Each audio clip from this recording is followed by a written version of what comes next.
So I watched Wicked, the new movie adapted from the Broadway show, and it's fine. I was mildly entertained by it, but the fans they're overhyping it way too much. I gotta be honest. This review is not going to be received well. Jesus. So I wasn't very impressed by the trailers. Actually, I just disliked the trailers. I didn't like them. They didn't really sell me on the movie. But the reviews were just they were glowing. So I decided to check it out. The biggest problem I have with this is the lack of energy. For a musical, the film just it feels flat. For a musical, the camera work, the cinematography, it all feels muted. I can't really, I'm not really getting into it. If it all feels very, it's hard to explain, but it's just none of it really. It's not dynamic. John M. Chu, he really isn't good at directing musical numbers, which is evident from this and In the Heights. Now, they never move the camera in dynamic ways, or you never really properly use the environment to the advantage.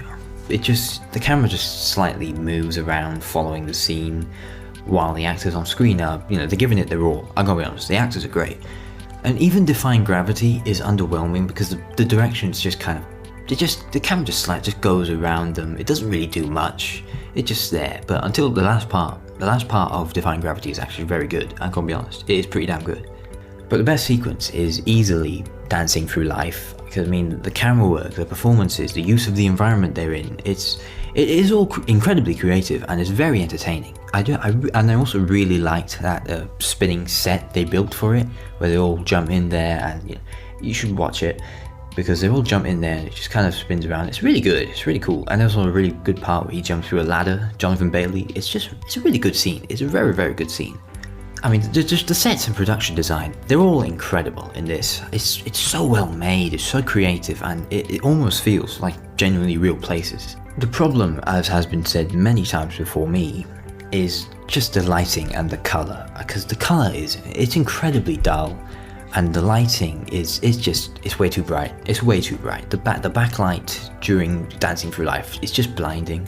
And I know it's been said a lot, but it really is just the film's biggest problem. The movie genuinely just looks ugly and flat for most of its runtime, which is, it is kind of disappointing, since this is, based on The Wizard of Oz.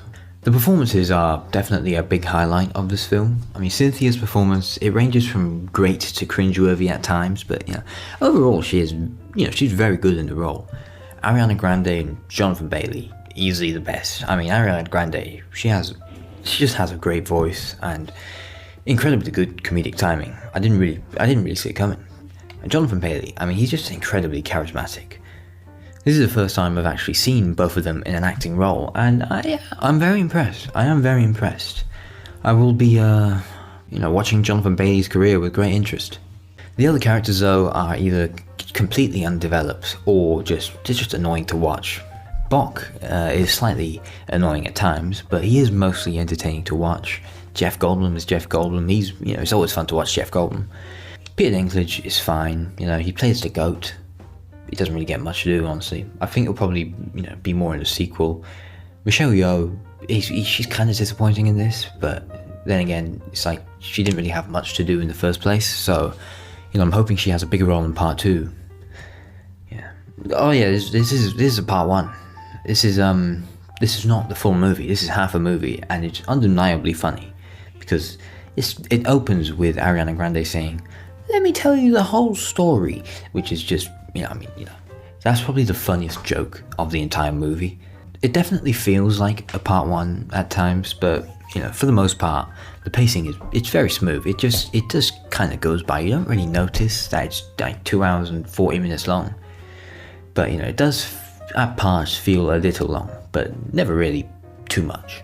Overall, yeah, this is just fine. I mean, fans of the musical and fans of Ariana Grande, they're gonna love this, and I wholeheartedly recommend it to you if you're a fan.